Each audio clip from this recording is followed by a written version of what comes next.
السلام عليكم ورحمة الله وبركاته. اللهم صل وسلم وبارك على سيدنا محمد.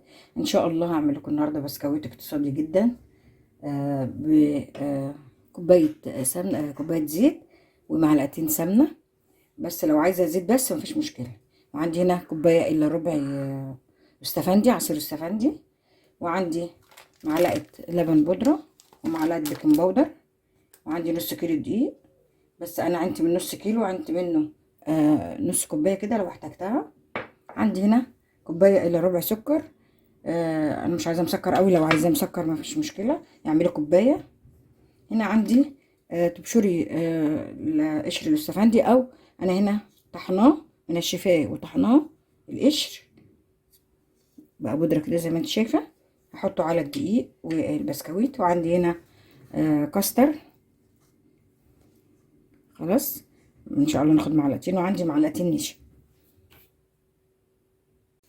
وعندي هنا معلقتين نشا. احنا هنجيب الخلاط ونحط فيه البرتقال، عصير البرتقال كوبايه الا ربع عصير برتقال. وهنحط فيه السمنه، معلقتين السمنه مع كوبايه الا ربع زيت. بسم الله الرحمن الرحيم.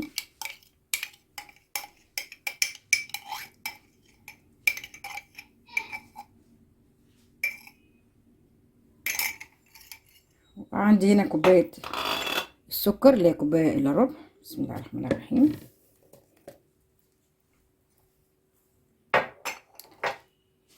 ممكن في المرحله دي تحطي معاهم البشر الاستفندي او لا، براحتك مفيش مشكله خالص. بس هنحطه في الخلاط معاه. ممكن تحطيه على الدقيق عادي مفيش مشكله، بس ده هيدي طعم جميل جدا للبسكويت وريحته. هنضربهم في الخلاط. انا حطيت هنا المكونات، الزيت والسمنه والسكر البودره او سكر عادي زي ما انت عايزه، وبشر البرتقال او الاستفندي. هنضربه كده في الخلاط. بسم الله الرحمن الرحيم.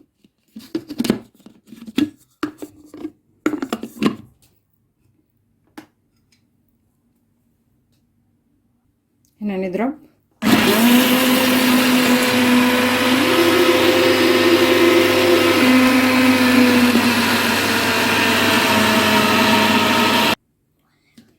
كده، نضرب.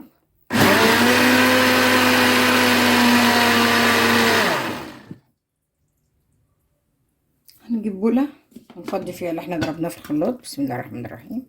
شايفين شكله عامل ازاي؟ بسم الله ما شاء الله.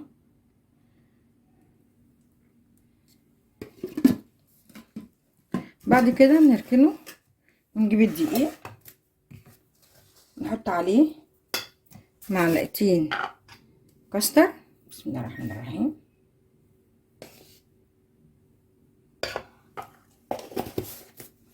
ونحط عليه معلقتين نشا. بسم الله.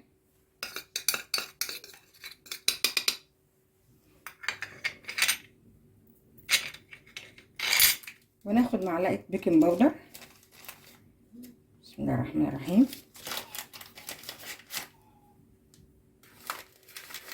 معلقه مليانه. خلاص.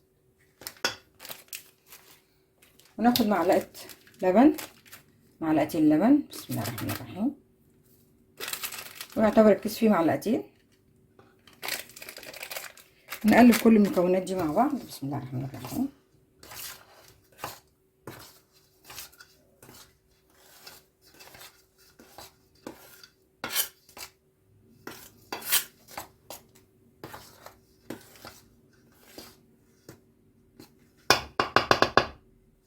كده خلاص.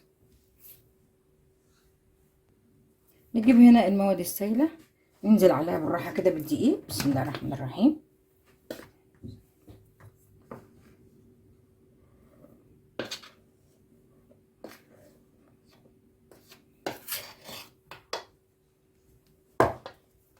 نقلب بالراحه كده. بسم الله الرحمن الرحيم.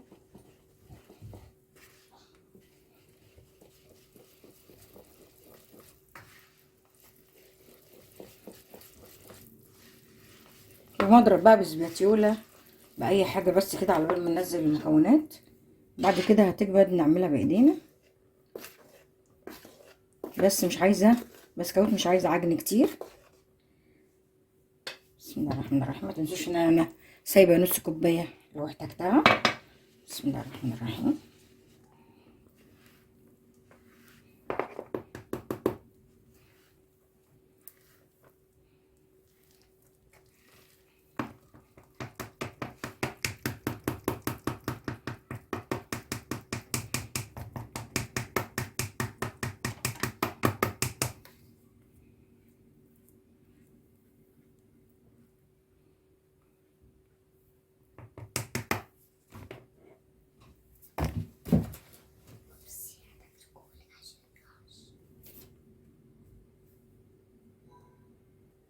انا حطيت بقيه المكونات.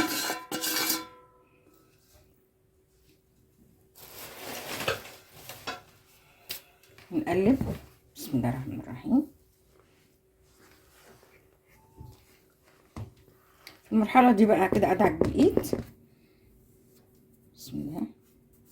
بس بصوابع اليد، مش عجن، عشان ده مش بسكوت، مش كحك، لا احنا ايه الوقت بس ايه نشرب الدقيق في قلب السمنه وقلب الزيت والبرتقال اللي هو الاستفندي. بسم الله الرحمن الرحيم. طبعا حسب نوع الدقيق عندك هيحتاج النص كوبايه اللي احنا سايبينها ولا لا. بصوابع ايدي كده بندعك، ما بندعكش جامد، الوقت بس المكونات تدوب في بعضها كده. بسم الله الرحمن الرحيم.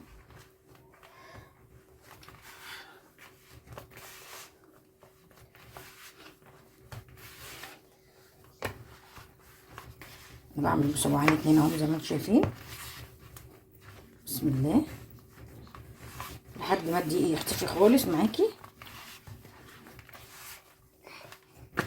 تاخدي كده اللي تحت كده اللي في الجناب.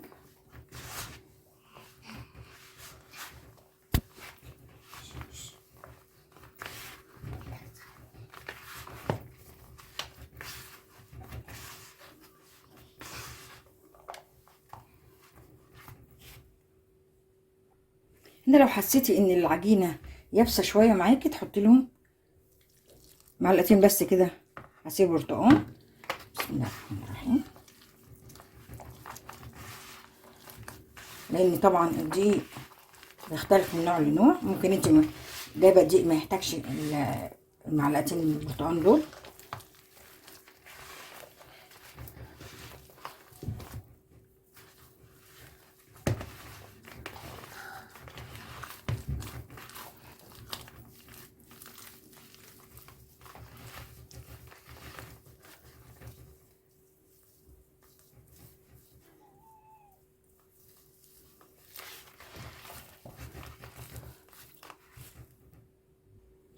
انا هنا ما احتاجتش النص كوبايه اللي انا كنت شايلاها كده. بالنسبه لي كده العجينه بسم الله ما شاء الله ما بتلزقش اهيت وزي الفل. خلاص.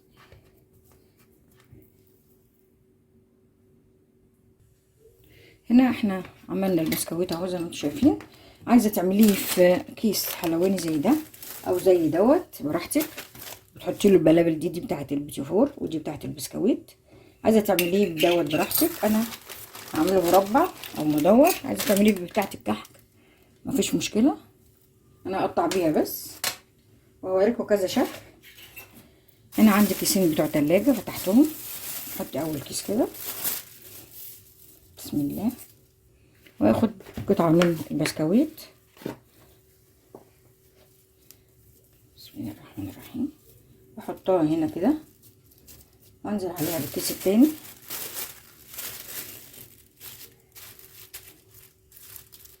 وافردها. بسم الله.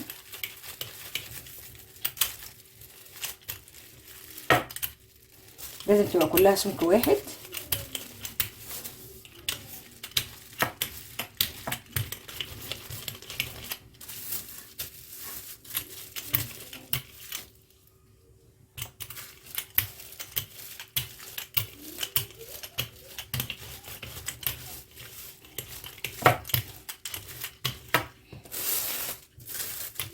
بسم الله الرحمن الرحيم.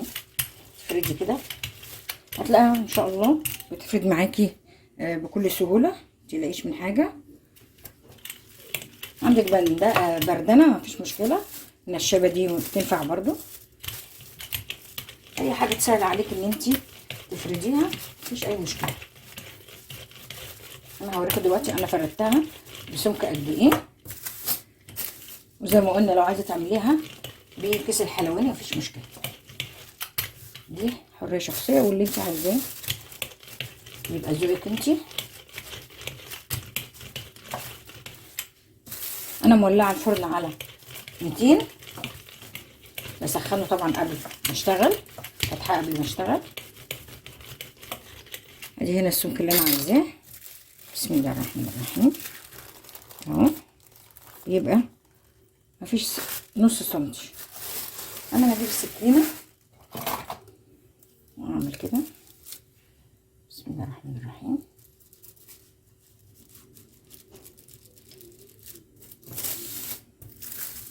اللي احنا بنطلعه دوت مش هنرميه، احنا بنعمله تاني، نفرده تاني برضو.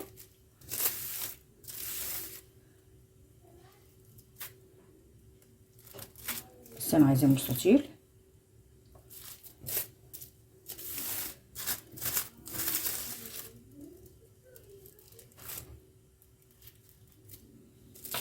ماشيين في كده، نجمعه طبعا نحطه مع العجين التاني عشان نشكله تاني مفيش مشكله. ادي بيبقى بالسمك دوت كده، هوريهولكوا تاني برضو اهو، يبقى بالسمك ده كده زي ما انت شايفه، يا رب يكون واضح. انا هنا هقطعه لا اما بتاعه البسكويت ديت مدور، بسم الله الرحمن الرحيم،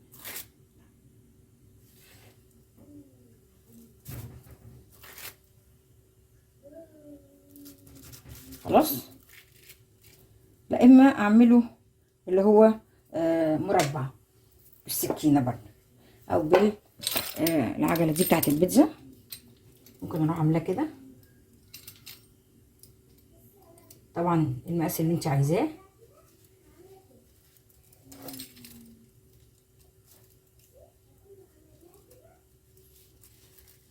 يبقى بالشكل ده كده او كده، تروح مربعهم كده، يبقى زي البسكويت اللي هو بيتباع بره عادي، ده شكله ظريف برضو مفيش اي مشكله. وده اذواق، واللي انت عايزاه بيبقى حسب ذوقك.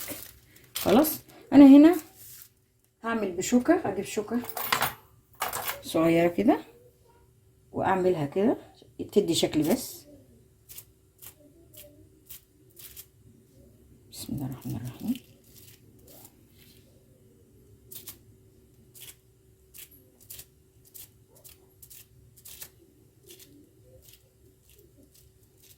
اي حاجه كده عشوائي، مش لازم تنزليهم متساويين يعني.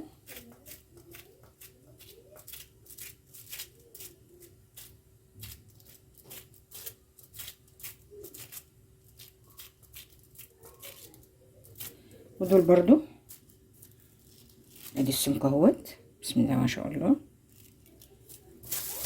ودول برضو ندورهم كده،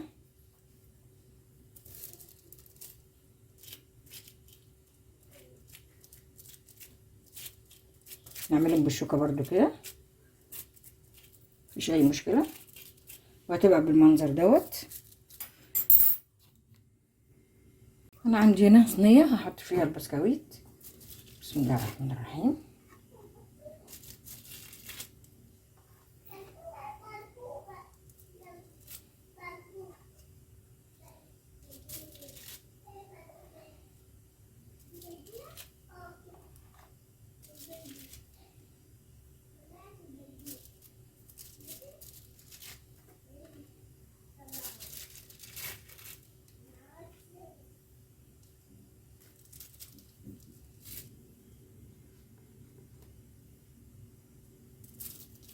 ده برضو مش هنرميه، هنستخدمه تاني زي ما قلنا.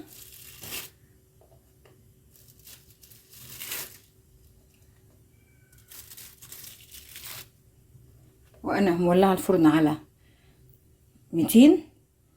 هحط الصينيه وانزل الحراره ل 150 او 140 ويستوي براحته خالص على نار هاديه، وارجع اوريهولكم ان شاء الله.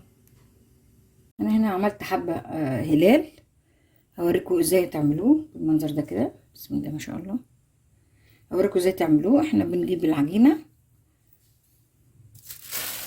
كده خلاص، ونروح مدورينها عادي بالقطاعه دي كده او بكوبايه زي ما انت عايزه، اي حاجه عندك مش مشكله.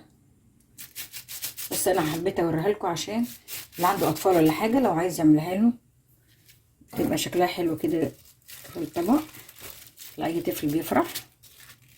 احنا نجيب بتبقى بالسمك كده كده ونعمل نصها كده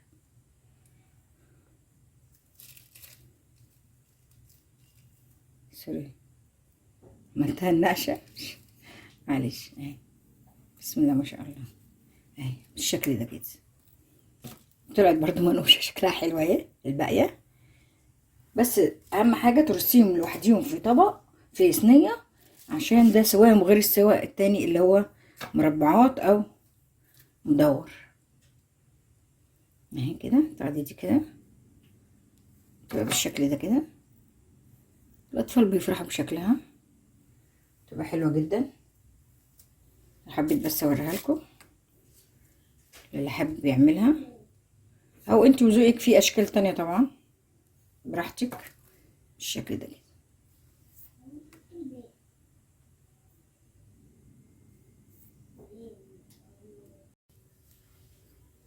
ادي حبايب بسكويت بعد ما خلص.